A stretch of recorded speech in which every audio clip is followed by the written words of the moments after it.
बचपन में महत्वाकांक्षाओं का इतना बोझ न डालो कि न सिर्फ ये महत्वाकांक्षाएं मर जाएं बल्कि होनहार बच्चों का जीवन ही चला जाए। नमस्कार, स्वागत है आपका। आपके साथ मैं हूं मुक्ता सिंह और आप देख रहे हैं हमारा खास शो नुक्ताचीनी।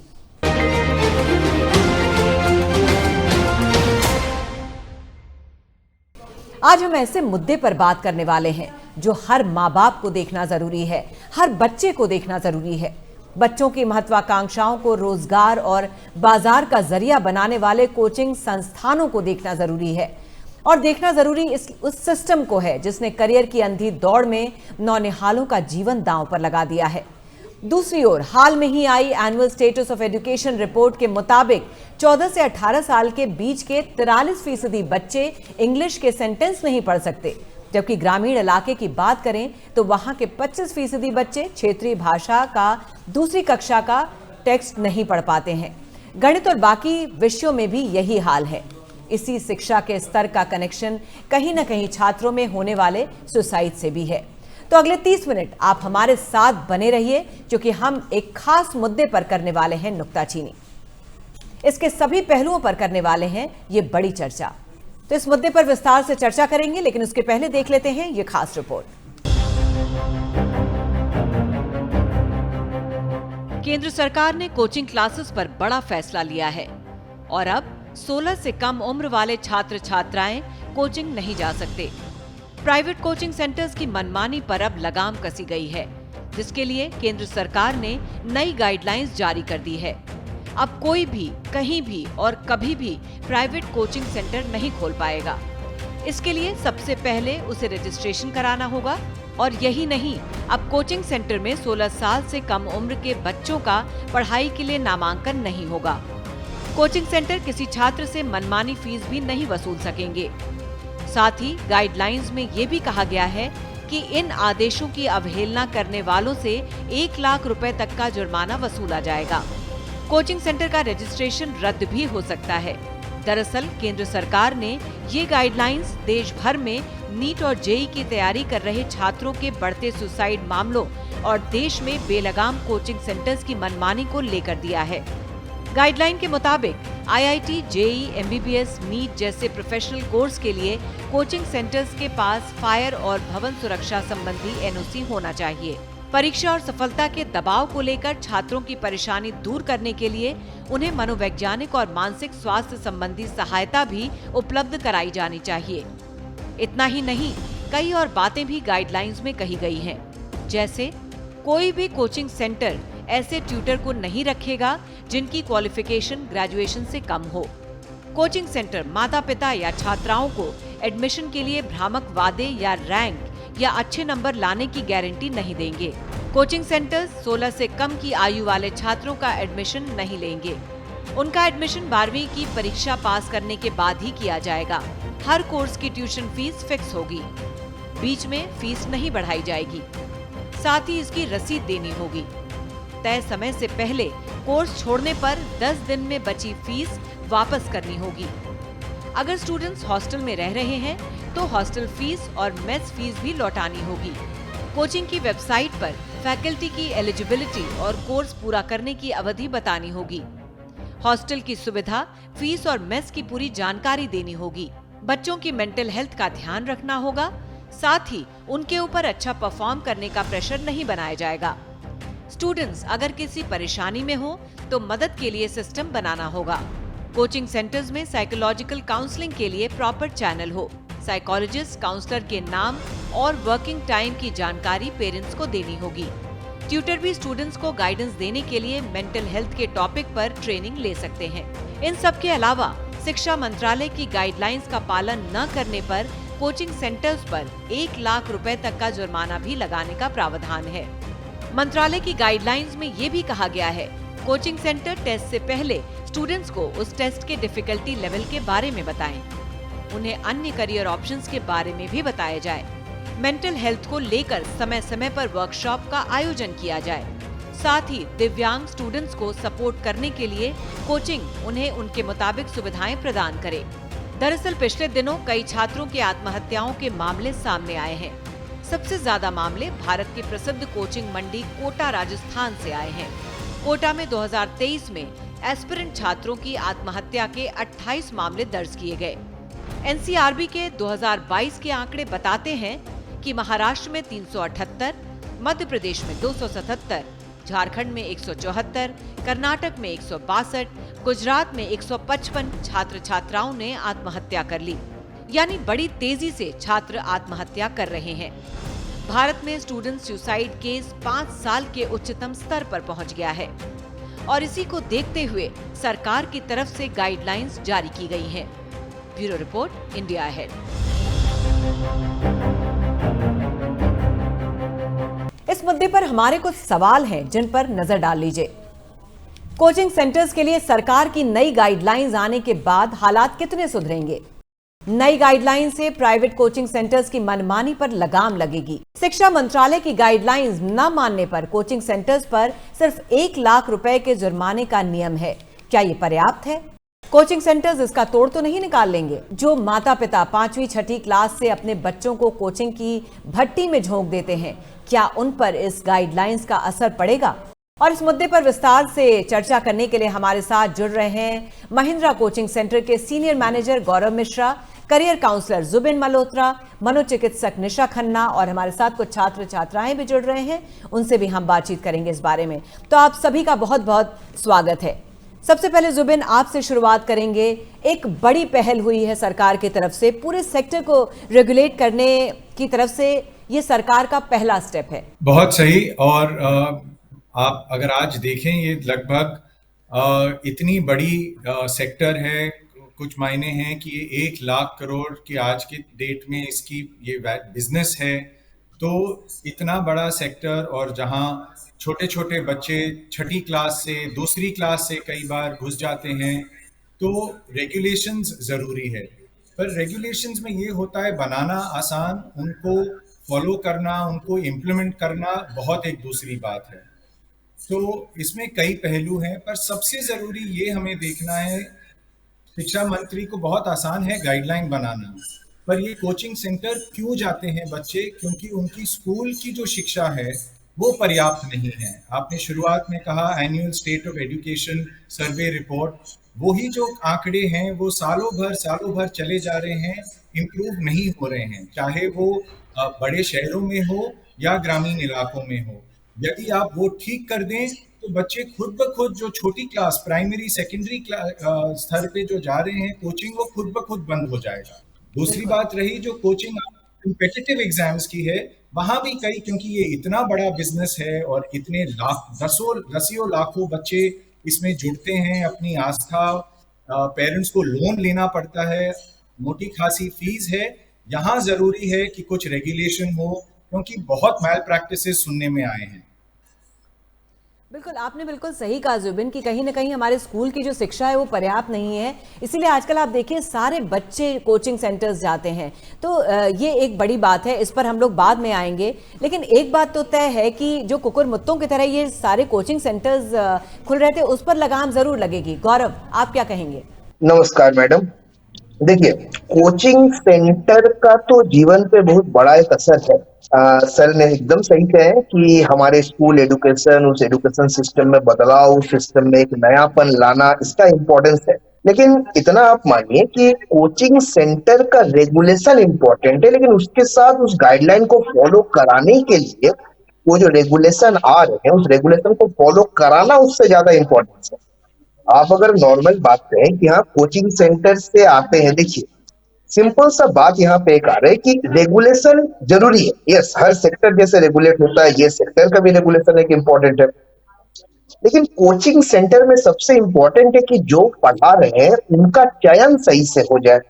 जो एक गाइडलाइन में एक बड़ा इंपॉर्टेंट बात है कि हाँ आपका जो भी पढ़ा रहे हैं शिक्षक, जो फैकल्टीज पढ़ा रहे हैं, उनके प्रॉपर वेबसाइट पे उनका प्रॉपर डिग्रीज, उनका क्या एक्सपीरियंस है, ये मोस्ट इम्पोर्टेंट, ये बहुत इम्पोर्टेंट। ये अगर सही से हो जाए तो ठीक है, कोचिंग सेंटर बड़े हैं, आपको चुनने का हक होना चाहिए, लेकिन eligibility is the most important thing. मेरा यहाँ पे यही सबसे बड़ा कहना है। अब देखिए, एलिजिबल कैंडिडेट्स अगर है तो बड़े कोचिंग सेंटर, क्या दिक्कत है? लेकिन एलिजिबल कैंडिडेट्स अगर नहीं है तो ऑब्वियस बात है कोचिंग सेंटर तो मशरूमिंग नहीं हो सकता है, मशरूमिंग नहीं बढ़ सकते इसके। नहीं, प्रॉब्लम ये है ना गौरव जी कि आप सभी माँ बाप अपने बच्चों को कोचिंग सेंटर्स भेजते हैं और कोचिंग सेंटर्स तो ऐसे बताते हैं जैसे अगर आपका बच्चा कोचिंग करने आ गया तो बस उसको तो वो 30 मार खां बना देंगे। सबसे बड़ी परेशानी कोचिंग सेंटर्स के साथ ये है ना। मैडम, फर्स्ट ऑफ ऑल, उम्मीद पे तो दुनिया जिंदा है और उम्मीद ही दिखाते हैं कि हाँ आपसे हो सकता है। क्या बोले, आपसे नहीं हो सकता है? नहीं, उम्मीद और ऑब्वियस बात है, गारंटी आपसे में हो फर्क है सकता ना है। गौरव जी, उम्मीद और गारंटी नहीं में फर्क मैम, है। सबसे पहला बात है, गारंटी तो मुझे नहीं लगता कोई देता, कोई भी कोचिंग देता होगा। जो कोटा में उम्मीद हो रहा है, ही आज जो कोटा में हो रहा है, इतने बच्चे सुसाइड कर रहे हैं, तो उसका सबसे बड़ा कारण ये है कि जो लोग भी वहां भेजते हैं, माँ बाप का भी प्रेशर बच्चों पे बहुत रहता है और कोचिंग सेंटर्स का भी प्रेशर बहुत ज्यादा रहता है परफॉर्म करने का। तो ये भी एक बहुत बड़ा रीजन है ना बच्चों के टूटने का, बच्चों की आत्महत्याओं का। हाँ मैडम, लेकिन वही कोटा से आज गूगल के सीईओज भी निकलते हैं, वही कोटा से आज दुनिया के बड़े बड़े एमएनसी के सीईओज भी निकलते हैं। ये जरूर है कि उनमें से कुछ टूट जाते हैं, कुछ बिखर जाते हैं, लेकिन ये भी जरूर है कि उनमें से बहुत बड़े बड़े कामयाब कुछ निकलते हैं। मैंने शुरू में ही आपको कहा है कि यहाँ पे रेगुलेशन का जरूरी है, हर सेक्टर का जैसे रेगुलेशन का जरूरी है, इस सेक्टर का भी रेगुलेशन का जरूरी है। लेकिन ये वर्ड तो मैम एक ये आ जा रहा है ना कि इस गारंटी के लिए जो भी समस्या आ रही है, देखिए समस्या तो जी, हर क्योंकि क्षेत्र। कोटा जाने वाला हर बच्चा ये सोचता है कि वो कुछ ना कुछ बन के ही निकलेगा और माँ बाप भी ये प्रेशर बच्चों पे डालते हैं कि तुम कोटा गए हो तो बिना कुछ किए कैसे लौट सकते हो। हाँ मैम, प्रेशर का तो है, लेकिन उस प्रेशर में कुछ बनते हैं, कुछ बिखरते हैं। मैं बार बार वही आपको कह रहा हूँ, रेगुलेशन इज मोस्ट इम्पोर्टेंट, लेकिन प्रेशर में ही बड़े बड़े जो ब्रेन्स बने हैं या बड़े बड़े जो क्रीम्स इंडिया में आए, वो तो प्रेशर में ही निखर के आए हैं।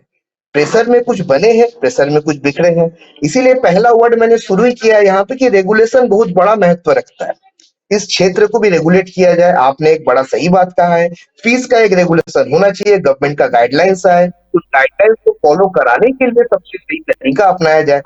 लेकिन मैम, ये तो एक सही बात है कि आप जैसे बोल रही हैं कि पेरेंट्स का प्रेशर, कोचिंग का प्रेशर, इस प्रेशर से बच्चे सुसाइड कर, लेकिन इस प्रेशर से बड़े बड़े गूगलेट्स बने हैं, बड़े बड़े मेटावर्स के बड़े बड़े डेवलपर्स बने हैं, तो इस प्रेशर में ही ना वो लोग बने हैं। नहीं, बिल्कुल आपकी बात सही है, लेकिन एक नियम हर आदमी पर लागू नहीं होता। कई बार उस प्रेशर से लोग टूट भी जाया करते हैं। चलिए हम इस पर आपसे आएंगे, इस पर और आगे बातचीत करेंगे। निशा जी, बच्चों पर जो अनरियलिस्टिक स्ट्रेस और प्रेशर था उस पर जरूर लगाम लगेगी।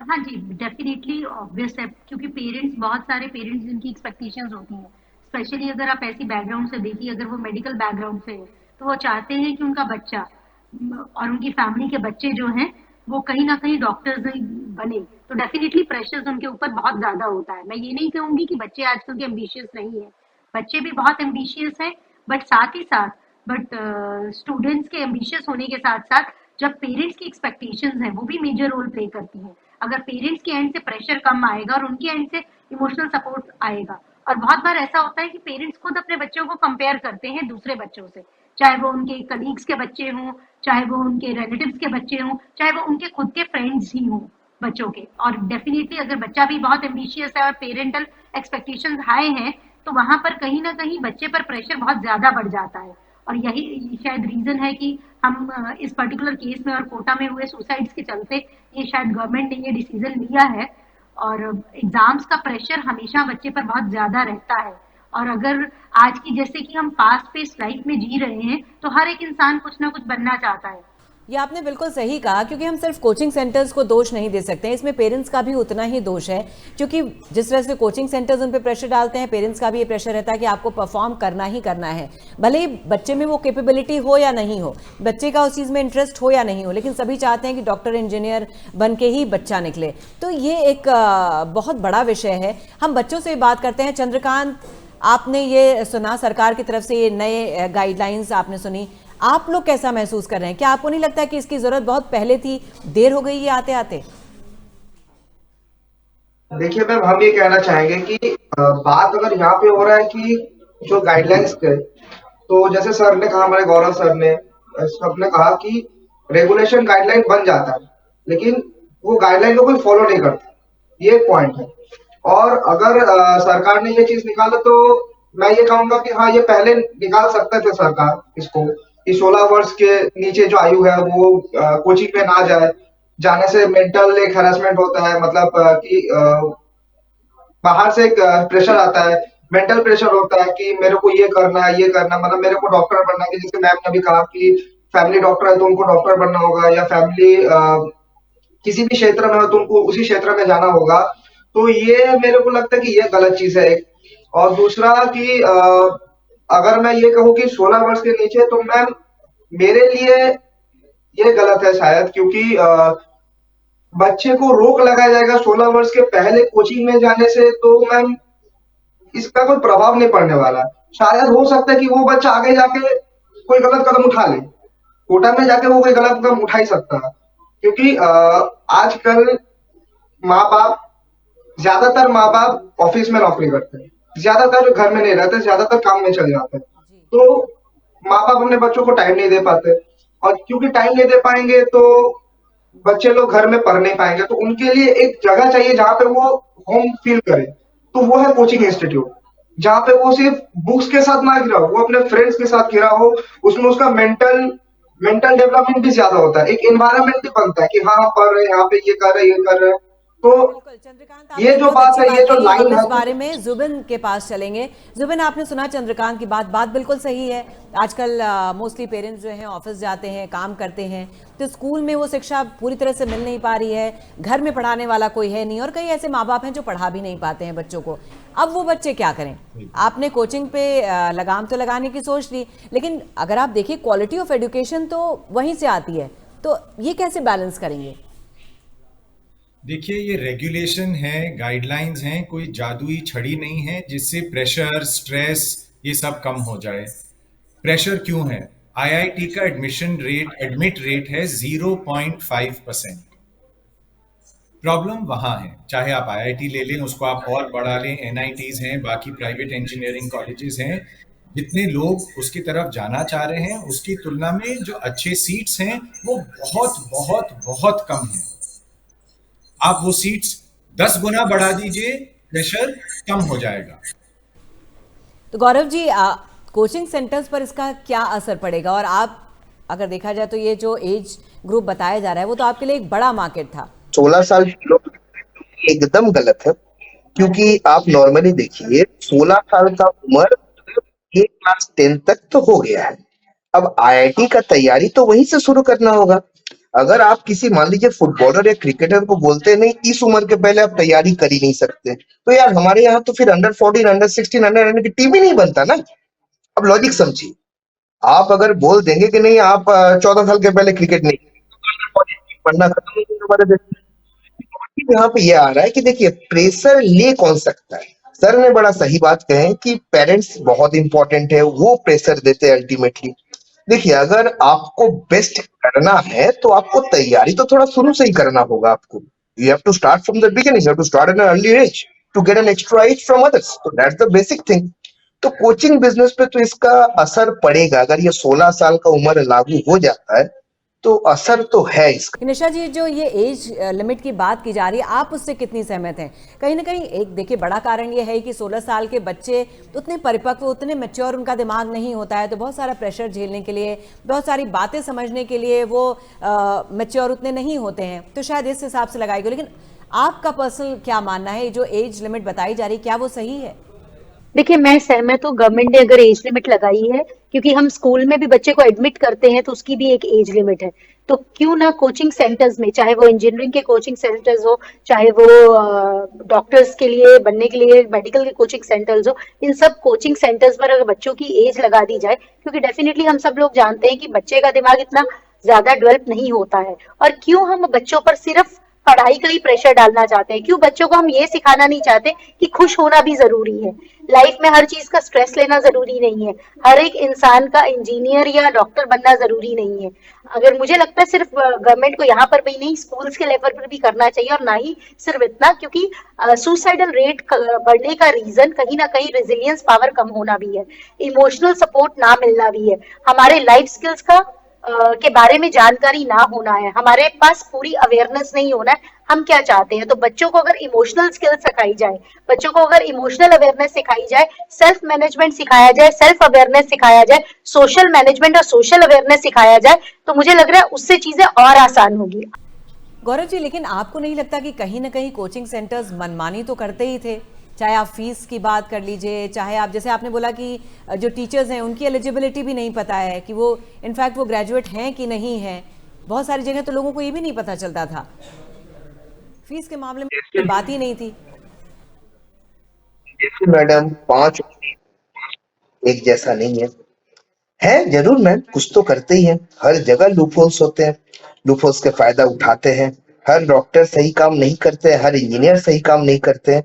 तो मैं एकदम सहमत हूँ, कुछ कोचिंग जरूर मनमानी करते हैं, इतना फीस लेते हैं जो कहने के लायक भी नहीं होते हैं। यस जरूर मैडम, इसलिए मैंने मेरा बात ही शुरू किया है रेगुलेशन वाले शब्द से। आपको लगता है कि जो शिक्षा मंत्रालय की ये गाइडलाइंस है और ना मानने पर कोचिंग सेंटर्स पर सिर्फ 1 लाख रुपए के जुर्माने का नियम है, तो ये पर्याप्त होगा ऐसे कोचिंग सेंटर्स के लिए? आपको नहीं लगता कि वो इसका कोई ना कोई तोड़ निकाल लेंगे?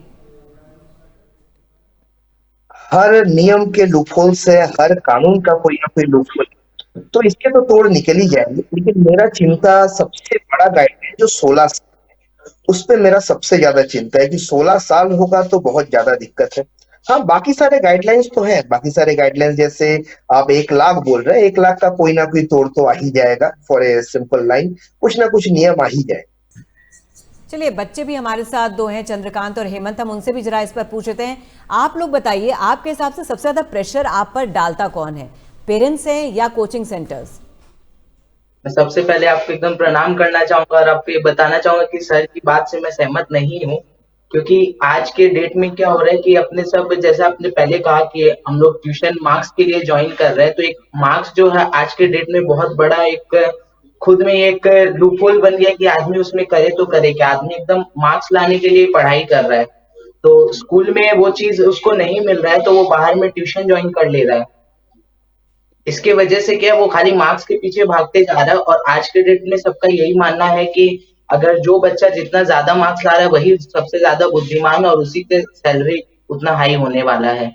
तो इसके वजह से आदमी ऑलरेडी प्रेशर में आ ही जाता है, तो उसके वजह को भी ये नहीं बताया जाता कि प्रोसेस एंजॉय करना है, अब ये बताया जाता है कि मार्क्स कैसे लाना है। यस, और आपको ये बता दिया गया है कि मतलब आपको ये करना है, मतलब ये करना आपको मतलब आप एक डिस्ट्रैक्टेड मार्ग पे चल रहे हो, आप सेल्फ फाइंडिंग की ओर नहीं जा रहे हो। अगर जैसे मैम ने कहा था कि एक डॉक्टर का बेटा है वो डॉक्टर ही बन रहा है, अगर उसका इंटरेस्ट नहीं है तो वो डॉक्टर क्यों बनेगा भाई? तो एक पहले स्कूल का मेन रोल होता है कि हम लोग को बंदे को सेल्फ फाइंडिंग की रास्ता की ओर ले जाना चाहिए।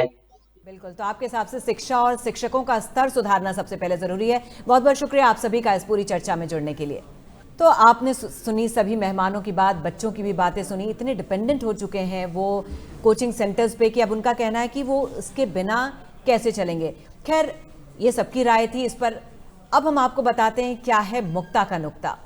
तो करियर की अंधी दौड़ है, हर माता पिता अपने बच्चे को डॉक्टर, इंजीनियर, वैज्ञानिक और प्रशासनिक अधिकारी बनाना चाहता है। कई बार तो बच्चे पर उसकी क्षमता से ज्यादा बोझ डाल दिया जाता है। सबसे ज्यादा दिक्कत आती है किशोरावस्था के उन बच्चों पर जिन्हें 16 से 18 साल से कम उम्र में ही कोचिंग संस्थानों में भेज दिया जाता है। इन बच्चों पर किसी भी तरह नीट या IIT एंट्रेंस एग्जाम पास करने का दबाव होता है और इस दबाव में कई बार बच्चे टूट जाते हैं और जीवन लीला समाप्त करने जैसा असहनीय कदम उठा लेते हैं। राजस्थान के कोटा से ऐसी खबरें हर साल आती हैं। पिछले साल ही कोटा में एस्पिरेंट छात्र छात्राओं की आत्महत्या के 28 मामले सामने आए। ऐसे मामले सामने आने पर हमारा आपका दिल दिमाग से हट जाता है। आखिर करियर की कोई भी महत्वाकांक्षा जीवन से बड़ी कैसे हो सकती है? इस दिशा में सरकार ने नई गाइडलाइंस बनाकर बड़ी पहल की है। कोचिंग सेंटर्स, बच्चों और माता पिता को इसका पालन करना चाहिए। तो फिलहाल आज के शो में बस इतना ही। बाकी खबरों के लिए देखते रहिए श्रेष्ठ भारत। श्रेष्ठ भारत पर खबरों से जुड़े रहने के लिए चैनल को सब्सक्राइब करें, बेल आइकन दबाएं और देखते रहें श्रेष्ठ भारत।